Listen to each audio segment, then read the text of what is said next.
¿Qué tal, amigas, amigos?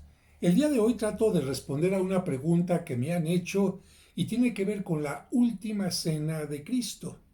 ¿Qué es lo que había de alimento en aquella noche?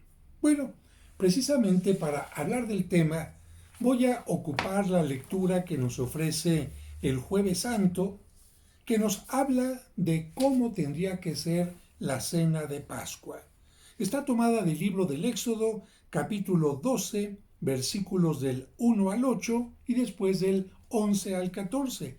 Y dice así: En aquellos días el Señor les dijo a Moisés y a Aarón en tierra de Egipto: Este mes será para ustedes el primero de todos los meses y el principio del año. Quiere decir que a partir de entonces, este mes, este día, iba a ser con lo que comenzara el año judío, porque iba a ser algo tan importante que tendría que ser recordado para siempre. Díganle a toda la comunidad de Israel: el día 10 de este mes tomará cada uno un cordero por familia, uno por casa. Si la familia es demasiado pequeña para comérselo, que se junte con los vecinos y elija un cordero adecuado al número de personas y a la cantidad que cada cual pueda comer. Será un animal sin defecto, lo recalco, macho, de un año, cordero o cabrito. Lo guardarán hasta el día 14 del mes, cuando toda la comunidad de los hijos de Israel lo inmolará, lo sacrificará al atardecer. Atardecer. Cordero sin mancha, sacrificado al atardecer. Tomarán la sangre y rociarán las dos jambas y el dintel de la puerta de la casa donde vayan a comer el cordero. Esa noche comerán la carne asada a fuego, comerán panes sin levadura, pan sin levadura, pan ácimo, y hierbas amargas. Comerán así, con la cintura ceñida, las sandalias en los pies, un bastón en la mano y a toda prisa, porque, es decir, es la Pascua, el paso del Señor. Yo pasaré esa noche por la tierra de Egipto y heriré a todos los primogénitos del país de Egipto, desde los hombres hasta los ganados. Castigaré a todos los dioses de Egipto, yo el Señor. La sangre les servirá de señal en todas las casas donde habitan ustedes. Cuando yo vea la sangre, pasaré de largo y no habrá entre ustedes plaga exterminadora cuando hiera yo la tierra de Egipto. Ese día será para ustedes un memorial y lo celebrarán como fiesta en honor del Señor. De generación en generación celebrarán esta festividad como institución perpetua. Muy bien, hecha esta lectura, vamos entonces a ubicarla. Ustedes recordarán, amigos, que el pueblo de Israel estaba preso, de alguna manera, esclavo en Egipto, y aunque Dios le pidió al faraón a través de Moisés que lo dejara salir, el faraón cerró el corazón. Por lo que Dios envió una plaga, otra plaga, y el faraón seguía con el corazón totalmente cerrado. Entonces Dios pensó castigarlo en algo que le doliera mucho. En aquel tiempo, el hijo que más quería cualquier padre de familia era el hijo primogénito varón, el primer hijo de la familia siendo varón. Y Dios le dice a Moisés que aquella noche hará que pase el ángel exterminador y acabe con todos los primogénitos, hijos varones, machos, no solamente humanos, sino también de los animales. De tal manera que Moisés se preocupa y dice, bueno, pero también en casa de los judíos tenemos un hijo primogénito y varón, ¿y qué es lo que va a pasar? Y Dios le dice, vas a hacer esto, vas a comerte un cordero asado, el cordero al sacrificarlo va a tomar el lugar del hijo primogénito. En lugar de que me sacrifiques a tu hijo primogénito, sacrifícame un cordero, pero tiene que ser sin mancha, totalmente puro, sin defecto, y tiene que ser macho. Lo vas a sacrificar al atardecer. ¿Qué vas a hacer con este cordero? Lo vas a desangrar. Los judíos no pueden consumir ningún animal que no se haya desangrado totalmente. ¿Y qué vas a hacer con la sangre? Vas a marcar las partes de la puerta de tu casa para que cuando llegue el momento, el ángel exterminador, cuando vea la sangre, será una señal de que en esa casa no habrá muerte, sino habrá más bien alegría. ¿Cómo te vas a comer este cordero asado?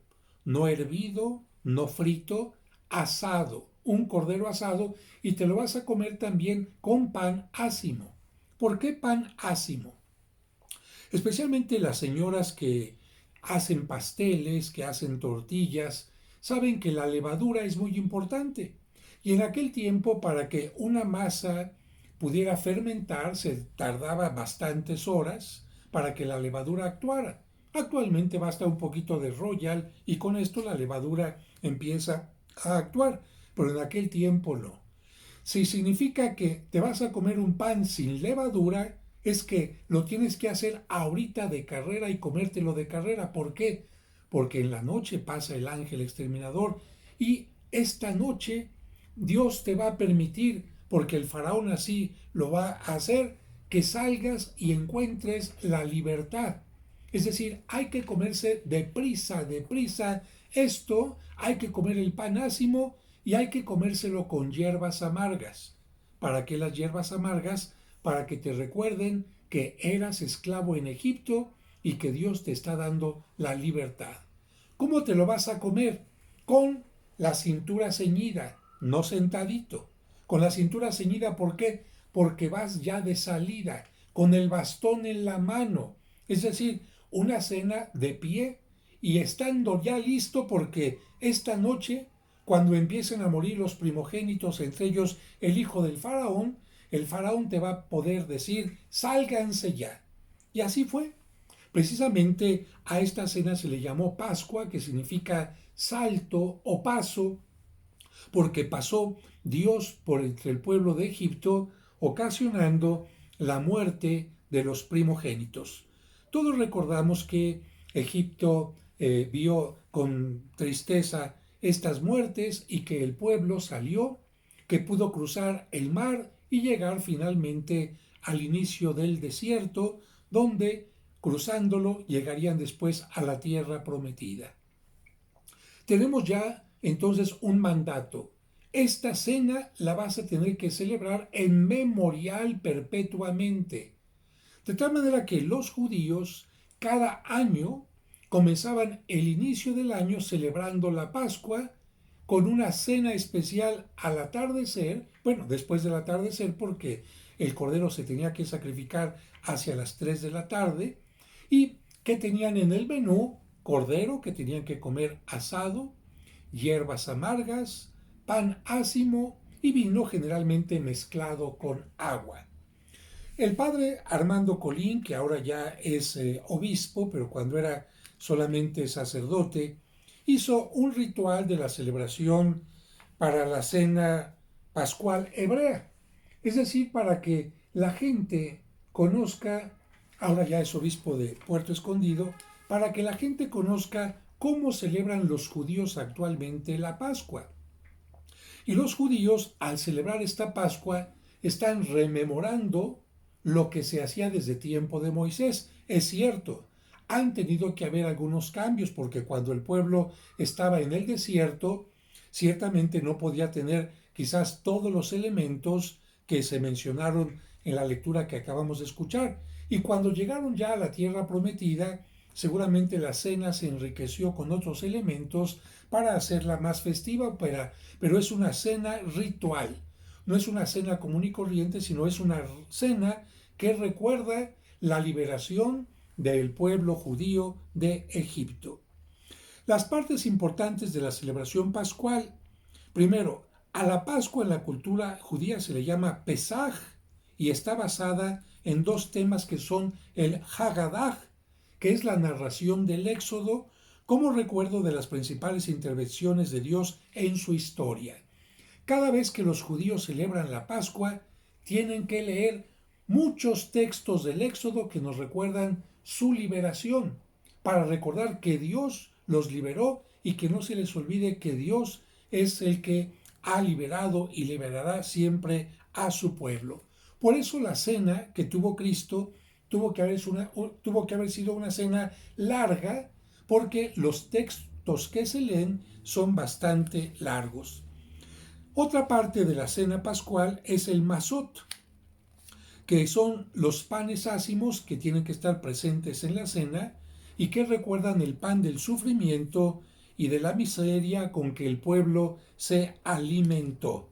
Pan ácimo, pan sin levadura, no es pan de fiesta, sino un pan que recuerda el sufrimiento. Y la estructura del Hagadah, de Pesaj o de Pascua tiene los siguientes elementos, para que veas más o menos lo que hizo Cristo en la última cena. Primero, bendición con el rito de la luz y bendición sobre la primera copa de vino y bendición sobre las ofrendas. Fíjate, la cena de la Pascua judía y la cena que tuvo Cristo tuvo que haber comenzado con la bendición de la luz, que nos recuerda que Dios es el creador de todo. Fíjate, la Pascua cristiana también, curiosamente, comienza bendiciendo el fuego nuevo. ¿Por qué? Porque Cristo bendijo un fuego nuevo. ¿Por qué? Porque está comenzando el año para los judíos, porque se está recordando la creación del mundo, porque se está recordando que Dios ilumina siempre con su presencia. Y en ese momento se bendice una copa que se llama la copa de Elías. ¿Por qué? Porque los judíos piensan que cuando venga el Mesías, Elías vendrá a anunciar su llegada. Y por eso esa copa se bendice, se pone ahí para que, si es el momento, llegue Elías y les diga, ya llegó el Mesías. Para los cristianos, nuestro Elías fue Juan Bautista, que anunció a Cristo como el Cordero de Dios que viene a quitar el pecado del mundo. Bueno, en la cena judía se tienen que tomar 5 copas. Fíjate, 5 copas, y vamos a ver en qué momento Cristo habría tomado el cáliz para decir, tomen y beban, esta es mi sangre, pero son 5 copas. Una vez que se ha bendecido la luz y se ha servido la copa de Elías, que nadie se toma, es una copa aparte, viene el lavado de las manos por parte del presidente, el presidente de la asamblea. En este caso sería Cristo, y en ese momento se lava las manos porque los judíos tienen la obligación de purificarse en todos los ritos espirituales. Después viene un carpas, que es un pedazo de apio o rábano que es mojado en vinagre, en jugo de limón o en agua salada y después se come. Todo mundo se come estas hierbas amargas. El cuarto punto, dividir. Se divide el pan ácimo por una cuestión ritual, que se va a comer la mitad únicamente y la otra mitad se va a esconder para un ritual de diversión más adelante. Después viene el Magid, que es la narración, la recitación del Hagadah, todos los textos del Éxodo y algunos textos más que nos hablan de la liberación del pueblo. Aquí, a propósito, el más pequeño de la cena siempre le tiene que preguntar al que la preside, al mayor, todas las noches comemos nosotros pan con levadura, ¿y por qué esta noche comemos pan ácimo? Todas las noches nosotros estamos de tal manera, ¿y por qué esta noche estamos haciendo algo extraño? Y precisamente el que está presidiendo la celebración le tiene que contestar al menor lo que es toda la Pascua, y por eso se va leyendo el libro del Éxodo. Generalmente el más pequeño lo sientan junto al mayor para que haga esta pregunta. Y esta es la razón por la que se piensa que Juan Evangelista era el que estaba sentado cerca de Cristo, porque era el menor de los apóstoles. Bien. Viene a continuación, después del Hagadah, de la recitación de los textos, el Rajatz, lavado de las manos de parte de todos los participantes. Todos los apóstoles se tuvieron que haber levantado y lavarse las manos. Después viene el Motzi o Masaj, que es la bendición de los ácimos. y se distribuye un pedazo del primer ácimo y un pedazo del segundo, porque acuérdate que había varios ácimos, para todos los comensales y se comen los dos pedazos juntos. Viene el número 8, el maror, hierbas amargas, se moja una hoja de lechuga en el jaroshet y se come. Bien, entonces nuevamente hierbas amargas. Después se envuelve el corec, así se llama esta parte, se envuelve una boca de hierba amarga con un pedazo del tercer ácimo, son sumergidos en la vinagre, en el jaroshet, y se comen juntos. Continúa esto ritual.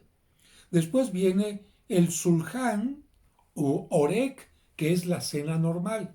Todo lo anterior era parte de un rito religioso y aquí, después de esto, comienza la cena normal. ¿Qué tendría que haber en la cena normal? Bueno, en la cena normal podría haber, además de los panes ácimos y el vino, el cordero, que cómo se tenía que comer, sin sangre, y cómo, frito, hervido, no, ¿verdad? Tenía que ser asado. Así que la gente se va comiendo el cordero y además de esto podía haber huevos cocidos que significaban también un día de fiesta. Después de que se termina la cena, y fíjate, después de todo esto y la lectura de los textos de la Biblia y además la cena, estamos hablando de un momento que durará por lo menos unas 2 horas o más. Bien, después de esto ya viene algo importante. El zafún, una parte de los ácimos que se habían escondido, sirven para que los niñitos se levanten y busquen dónde está el pan escondido. Esto sirve para que se les quite un poco del sueño porque ha estado larga la cena y al que lo encuentra se le da un obsequio en particular. Mientras ha estado la cena, se pueden estar entonando también algunos cantos para alegrar la cena. Pero viene el zafún, que acabo de explicar ahorita, el escondido y que se come en este momento. Y algo muy importante, la Sagrada Escritura, el Evangelio nos dice, acabada la cena, Jesús tomó el pan. Fíjate, esto que te estoy explicando te ayuda a entender en qué momento de la cena Cristo tomó el pan y el vino y los consagra. Bien, viene después del escondido el barek, que es la bendición por la comida que se ha realizado y por la tercera copa de vino. Así que en este momento Cristo da gracias por la cena y bendice la cena que se ha realizado y se sirve una tercera copa de vino. En este momento se abre la puerta porque todo ha sido a puerta cerrada. Se abre la puerta. ¿Qué significa? Que en este momento es cuando Judas podrá salir. Judas no puede salir antes, pero tampoco Judas puede salir antes de que Cristo haya bendecido el pan y diga, bendito sea Señor Dios del universo por este pan, fruto de la tierra y del trabajo del hombre, que recibimos de tu generosidad.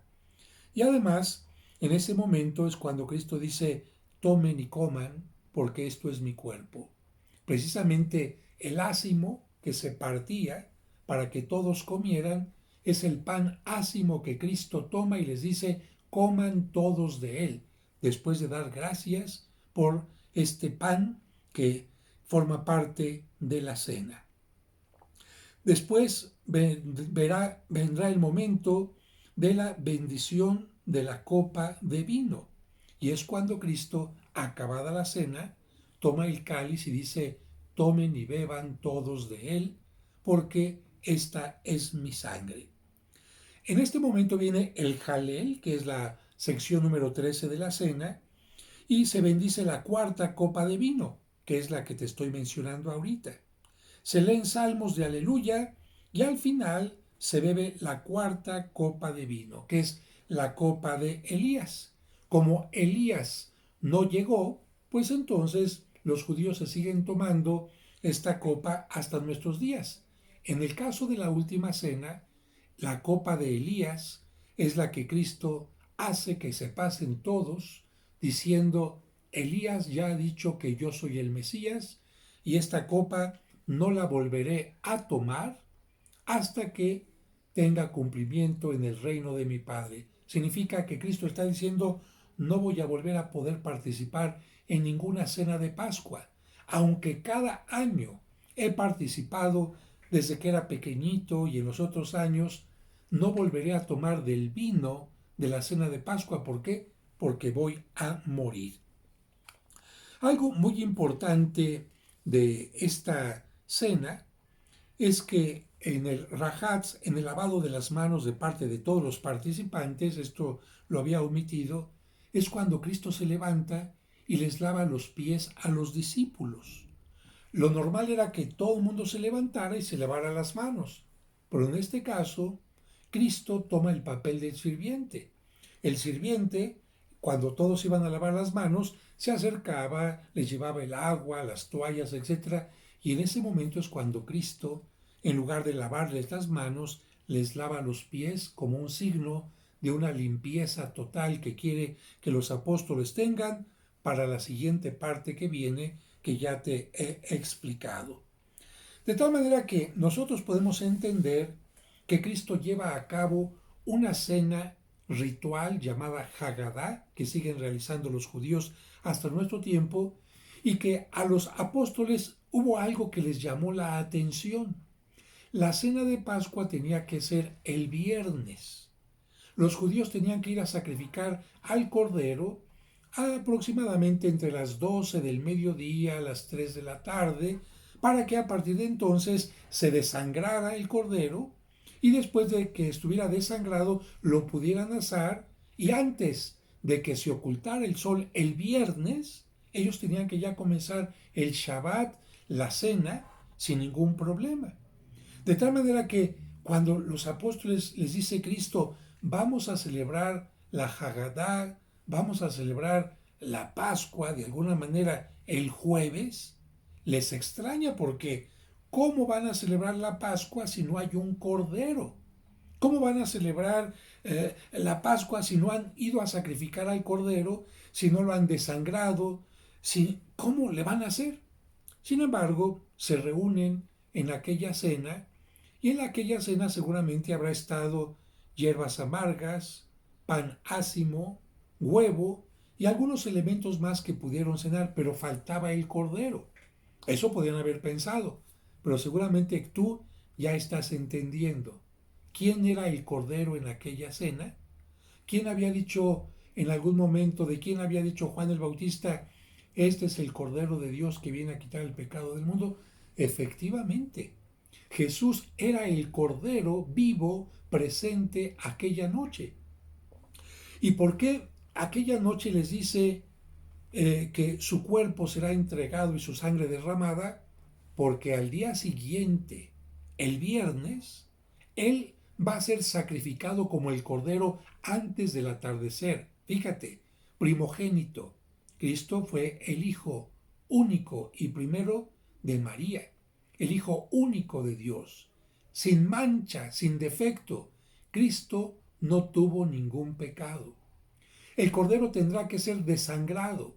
Cristo estuvo colgado en la cruz y fue flagelado y azotado para que su sangre, derramada por la humanidad, cayera de una manera tremenda. No le quebrará ningún hueso. Cuando Cristo muere, llegan a romperle las piernas a los ladrones que estaban a los lados de Cristo. ¿Por qué?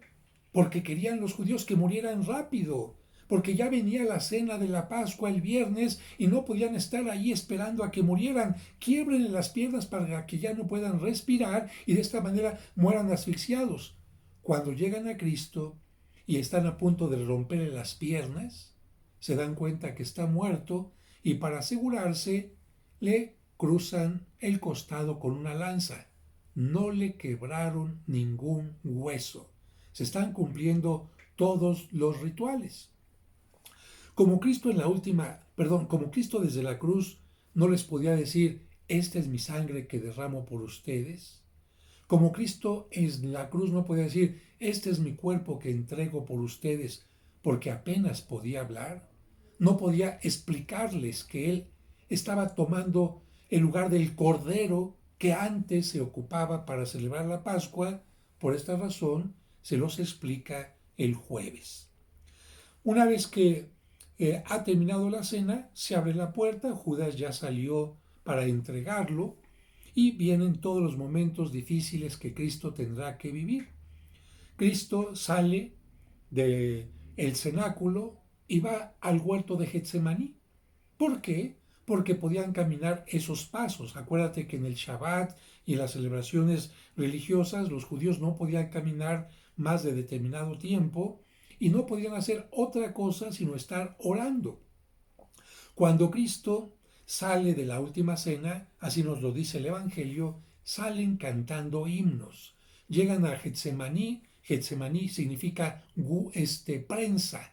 ¿Prensa de qué? Prensa de olivo, prensa de aceitunas para hacer el aceite. Era un lugar frente a Jerusalén donde estaban los árboles de olivo y había mucha tranquilidad. Era tiempo de luna llena, se podía caminar tranquilamente sin ningún problema, a menos que hubiera alguna nube por ahí, y Cristo llega al huerto de Getsemaní y ahí con los demás apóstoles, menos Judas, cantan varios salmos, pero como han tomado 4 o 5 copas de vino los apóstoles, han cenado. ¿Qué le pasa a una persona cuando ha cenado, cuando está contenta, cuando está relajada y ha tomado vino? Les viene el sueño. Por eso es que los apóstoles que Cristo invita a que lo acompañen, Pedro, Santiago y Juan, como lo dice el Evangelio, se quedan dormidos. Se quedan dormidos y solo Cristo hace oración para que, si es posible, pase ese trago amargo y que si no, que se cumpla la voluntad de Dios. Pues bien, he tratado de explicarte entonces que Cristo tuvo una cena ritual inspirada en la cena de Pascua, donde hubo pan ácimo, y por eso nuestras hostias no son un pan común y corriente, tienen que ser pan ácimo, y que en la última cena que se comía un cordero que se sacrificaba, Cristo toma el lugar del cordero, y ya te he dicho que es un cordero sin mancha, un cordero al que no se le quiebra ningún solo hueso.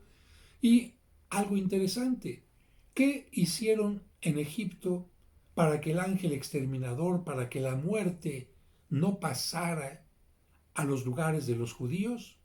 Con la sangre marcaron las puertas. Muy bien, yo te pregunto, ¿dónde está la sangre de Cristo, el cuerpo de Cristo actualmente? En la comunión, en la Eucaristía. De tal manera que cada vez que una persona recibe la Eucaristía, su cuerpo, sus puertas, vamos a llamar así, están marcados con la sangre de Cristo para que la muerte no tenga dominio sobre nosotros. De tal manera que la sangre de Cristo nos purifica, la sangre de Cristo nos lava, la sangre de Cristo nos permite tener una vida que nos va a llevar hacia la vida eterna.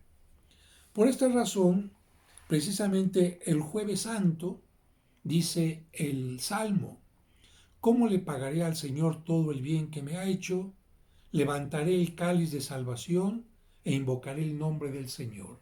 Fíjate, levantar un cáliz en los salmos significaba alabar a Dios.